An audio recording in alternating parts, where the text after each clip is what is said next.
Got an account at the moment, deactivated. Some people have been encouraged to sort of download their information before this came into force to preserve that. The exact technical details, though, will depend on the platform concerned. Absolutely. OK, so when it comes to penalties, because our understanding is that they're not going after the individuals, they're going after the companies. How does this work? So the Australian government and the e-Safety Commissioner have said that this whole plan is really not to penalise or to punish young people. That's what they are saying. They are saying that this has nothing to do with, getting angry at young people. So they have said that there will be no penalties for under 16-year-olds who access these social media sites once the restriction kicks in, or for their parents or carers. So, as I said, it's about protecting young people and not isolating them, but more informing them to, help support their health and well-being online. So, it's not the young people or their parents that are going to be penalised. They say it's going to be these social media platforms. So they may be the ones that face the penalties if they're not doing these reasonable steps to stop young people from accessing their platforms. So they could face fines up to 49.5 million Australian dollars for serious or repeated breaches of this. So if more young people are still using their sites, they're the companies that will be impacted, not the young people themselves. So it's the companies rather than the young people. Yes. Janelle, what about those guys that have got workarounds? Because we know that they are going to try it. Yeah, they are going to try it. And a lot of the young people online have been speaking about ways that they have got around it already. Yeah. So Meta, which owns Facebook and Instagram, they could use government ID or a video to provide a selfie. And Snapchat have said that users could use bank account, photo ID or a selfie for verification. And the key word here is selfie, because some people are using photos of their mum. We've had the reports of someone saying that somebody used a picture of Beyonce and was able to get in and create an account. So it seems like we're very early days. The social media platforms haven't necessarily tightened screws enough to keep these young people out. And then there's another question here of, if you do keep them out of these 10 biggest social media platforms, are they just going to go to smaller ones where there's more risk, more danger, and less money to keep the harmful content out? A lot of questions. And we've had, I just want to say to our audience, thank you so much for all of your questions. Chris, so many questions coming in. Data protection, that's something that is of huge concern, because critics have raised concerns that when it comes to this large-scale collection of data, verification, it's going to be scaled up. What happens with all those details? Well, I think that's a concern with age verification generally, wherever it has been implemented and rolled out, that we have seen privacy organisations, campaigners raise concerns about the additional data that people have to supply. I think with social media companies, you can certainly say, yes, that's a concern, but you've got to face up to the fact they already have a huge amount of data about people. So in a sense, is this changing the situation that much? I think also the age verification firms say that they would keep the data secure, that their technology protects data. But we have seen breaches of information used to, in this case, appeal age verification decisions from the platform Discord, and that caused a lot of anxiety. So there are concerns about how the data will be handled. Will it be kept secure? For sure. Chris, thanks for the time being. Don't go away, because I've got a few more questions here, and our thanks to our audience. Emma, when it comes to how Australia plans to enforce the ban, how is that going to work? Because you mentioned that they won't be penalising the people, they'll be going for the companies, but technically, how will that look? So it's really interesting. I think the government has been very upfront with the Australian population, saying that this is really a work in progress. As you've said, this is a world first. This is the first time that this kind of ban is being enforced. So it's not going to be perfect. There's going to be a lot of teething errors. And unfortunately, as we heard the Prime Minister say earlier, this is coming at the start of the school holidays as well. So maybe not the best time for teething problems. But as Janelle was saying, it's not as simple to get around these age bans as lying about your date of birth when you're signing up to a website, right? So the government says that all of these tech firms need to take what they say are reasonable steps to stop young people from accessing the logins and from accessing signing up, right? So they need to use multiple age assurance technologies, and these can be selfies, they can be voice recognition, they can also be what they're calling they're looking back age inference, that's the word I was looking for. So that analyzes people's online behaviour from years. So, if you set up your Instagram account or your Facebook account years ago, you're not going to be shut down because they can see that you've been on it for a few years. So platforms can't rely on users self-certifying or parents for vouching for their children either. And Snapchat has said, as Janelle was saying, has said that users can use their bank accounts and photo ID to verify themselves as well. So as I said at the start, it's really going to take a long time to iron out, and surely there's going to be people that get around it, but I think it's really a work in progress that is, the main crux of this today, certainly on the first day. A work in progress. Janelle, I've got to ask you, as our presenter for the BBC News socials, a lot of chat about this on the socials? There's a lot of chat about it, yeah, and a lot of younger people that have been tuning into the conversation are saying that the people making the rules didn't have social media when they were young, so why should they be making the rules? And I think when we do speak about social media, we do speak about the ills about it, some of the harm, but a lot of people, and especially young people, if they are in a small local area, they may use that to find other communities where they can find themselves and they can develop in their adolescence as well. But so that's a lot of the conversation. But there's also been talk about children, but people potentially wanting to go elsewhere and what those apps will be. And these are the biggest apps, like I said before, that will be banned. But in the past, other apps have popped up when these sort of things have come in, like Omegle, and that ended up being shut down 2 years ago because of its failure to protect young people.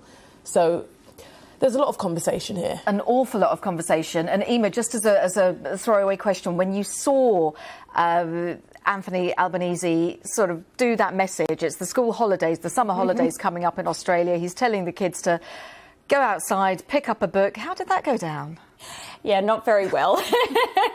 I think, as Janelle was saying, a lot of these people that are making these laws, even though in Australia, there was wide community consultation with parents, with teachers, with young people, it is a very different generation. Even from when I was on my summer holidays, it's a very different generation. I think it's very interesting to see how it's going down in Australia. And I think that it's come in at the start of the summer holidays. Keep in mind as well, these are our long holidays. So this is like a, 6 to 8 weeks break. For a lot of people in a lot of parts of Australia, social media is their way to keep in touch and their way to contact people. So it's really, I'd say it's going to change. I think the Prime Minister was saying, this is going to change the entire culture of Australia, and it certainly will, and it's coming at a very, very interesting time. Fascinating. When you think about after COVID, people weren't on their phones as much, and you saw that dramatic peak in social media usage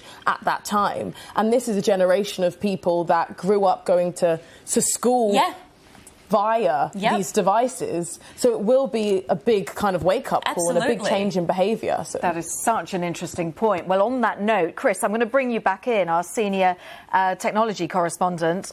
Chris, is this the government losing control? Is this censorship? What are we talking about here? Because as our guests here in the studio, Emma and Janelle, were saying, at one point we were really reliant on social media and on online facilities for basic school education during during COVID? I think people are still reliant on these social networks. I mean, people run businesses, people organise their lives on social media. So I think that legacy of COVID is really still there. In terms of government's approaches, I think there is criticism of this kind of approach. Interestingly, in the UK, from some children's charities who say, look, these platforms should be making their products safe for kids. We shouldn't be keeping kids off them. The companies themselves should just make them safe. So, I think there is an element of disagreement about this being the right approach, and not necessarily just from children. Well, I tell you what, some people that are not happy with this are obviously the big tech companies. Janelle's been looking into that. They've been reacting. Chris, thank you. They've been reacting. Well, Meta has actually started removing some accounts. So that began on the 4th of December. So people that were aged between 13 and 15 years old, their accounts were shut down. And a spokesperson for Meta told the BBC on Thursday that compliance with the law will be an ongoing and multi-layered process. So while Meta is committed to complying with the law, we believe a more effective, standardised and privacy preserving approach is needed. So it seems like the biggest social media organisation is trying to work with the government, with the Australian government on this, and is trying to prevent these accounts being made and shutting them down. So that's a big move. It seems like they're trying to avoid these fines. And Australia's former leader of Facebook, which is owned by Meta, did say that the fines that Emma mentioned before are a small incentive. So they're like a parking ticket for companies like Facebook. So it seems like regardless of that, they're still going to try to abide by the laws. So rather than fight it in the courts, they're going to try and work with it. That's really interesting. We know, Chris, it's not just obviously Australia that's looking into things like this. We know that actually Denmark, we were speaking to the Secretary of State for Digital Media in Denmark, who was saying that they're looking at something similar. Talk us through what other countries are doing. Yeah, well, I certainly think across Europe there is some support for this kind of measure. I mean, there was a legislation or a vote in the European Parliament, I should say, endorsing this kind of approach. We see similar approaches in Germany, France, Denmark, as you've mentioned, Spain. There are lots of places around the world that are looking at this kind of restriction. Has to be said, for most of those places in Europe that I mentioned, there's a degree of parental consent. So if you're under 16, but your parents consent to it and you're over 13, then you can gain access. I think in the UK, there's a different sort of approach which is focused on protecting children from harm rather than keeping them off certain platforms. So in other words, children can use your platform as long as they don't encounter anything harmful. But certainly, the world is watching this because this is ahead of the game, if you like, from the other places that we're talking about. And Chris, just on that point, we've got one particular really fascinating question from Paul from Lincolnshire, who's asking how is the UK government responding? Of course, we know that the UK has an Online Safety Act 2023, but how does that compare with what Australia's doing? Well, I think as I've said, the Online Safety Act kind of looks at the problem from the other end of the telescope. It's basically focusing on the harm.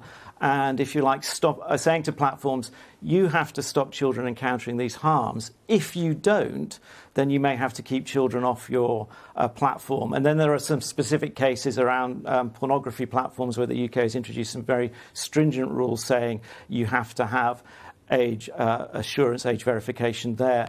And also the UK is, I think, taking a bit of a tougher approach with that age verification in the sense that it is saying this has to be highly effective. And the kind of inference that colleagues were talking about is perhaps, may not cross that threshold. So I think there's quite a sort of difference of flavour. But the overall objective, of course, is entirely the same, to keep young people away from harmful content. And the objections are very similar, that, young people learn a lot from being online and gain a lot from being online, and they shouldn't be excluded from it. Well, that's actually, Chris, thank you. That's actually something that Rosemary in Cumbria was pointed out, Emma, and I wonder if you'd pick up on this. It's this idea that how the impact that this will have on students who need their phones, on people who rely on their phones. We touched already upon that interacting through, the COVID period. But what are people talking about? How are they going to work around this? Absolutely. So apps like Messenger and Teams are not falling under the ban by the Australian government. And the government has really said that they want this delay in young people getting access to social media to also be a time of learning and about learning about the risks and the impacts of social media in those, few years from 13 to 16 before they're actually allowed on it. So they say that's to give young people a better chance to prevent and deal with issues once they turn 16. So they're more aware of what's out there and how they can deal with it when they do get access to social media accounts. But a lot of these online learning tools don't fall under the Australian ban yet, but the government has said that this list is very fluid and will be updated over the coming weeks, months, years, of course, as well. So it's a list that's, changing a lot as time goes on. OK, Emma, thank you. We've got a techie one, so I'm going to throw that to you, Chris. Chris in Exeter wants to know, why isn't there a settings option on the mobile phone itself requiring verification from a parent to allow or deny access for an underage user? Well, I think that's a really interesting idea. A lot of the big tech firms would favour an approach which said, check the ages of your users at an earlier stage, maybe when they're getting a device or at the app store. You sort of say, is this person old enough to use this device? Is this person old enough to buy or download this app? A lot of the big tech firms would like that kind of approach. There is stuff a bit similar to that. I mean, a lot of people in the UK may have experienced that thing where you try and, look up the address of a pub and your phone won't let you because the network doesn't know that you're an adult yet. And so it's kind of, blocking your access to that kind of site. So that is an idea. It's a solution that some of the big tech companies would like. I think other people would say you probably need a layered approach. You need all of these steps. I didn't realise that happens. Obviously, I don't go out enough. Chris, thank you so much. Janelle, just a final thought from you. So, obviously, a lot of reaction on social media. This will be ongoing, especially with people. Are people even talking about workarounds? Well, yeah, the conversation has been that started. So people are talking a bit about workarounds. I have not seen an app really stand out, but there are kind of smaller apps, offshoots like Lemon 8, which is a version of, which is a similar app to TikTok and connected to TikTok and owned by ByteDance as well, that I don't believe is affected. So maybe young people might use that instead. So there are other apps that people may flock to, but it's very, very early days. So we'll see how tight these bans and these restrictions will be. Obviously, but the point is, don't do that. Get off your phones and go outside and read a book. Can I just... Summer holidays. And enjoy the summer holidays. Janelle Awamoy, Emma McCarthy and also Chris Vallance, thank you so much for joining us here on Your Voice, Your BBC.